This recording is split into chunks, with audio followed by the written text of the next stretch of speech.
মাগরিবের পরে কারোর সঙ্গে কথা না বলে এই দোয়াটি 7 বার পরে আল্লাহ তাআলার কাছে যা চাইবেন আল্লাহ আপনাকে তাই দান করবে। অভাবে আছেন, ঋণগ্রস্ত আছেন, মাথায় টেনশন, ঋণের বোঝা, বাড়িতে থাকতে পারতেছেন না, আল্লাহ সব আপনার পেরেশানি দূর করে দেবে ইনশাআল্লাহ, যদি আপনি আমলটি করতে পারেন। আমল মানুষের জীবন বদলিয়ে দেয়, আমল মানুষের জীবনকে পরিবর্তন করে দেয়। আল্লাহ তাআলা আপনার সব দোয়া কবুল করে নেবেন ইনশাআল্লাহ।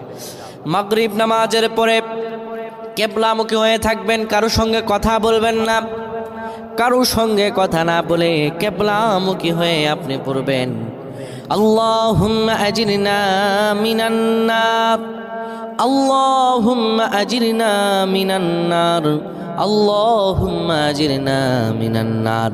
যদি এটি আপনি মাগরিব নামাজের পরে কারোর সঙ্গে কথা না বলে পড়ে 7 বার পরে দুটি হাত তুলে আল্লাহর কাছে দোয়া করেন, আল্লাহ জাহান্নামের আগুন থেকেও বাঁচাবেন এবং আল্লাহ আপনার সব দোয়াগুলো কবুল আর মঞ্জুর করে নেবেন।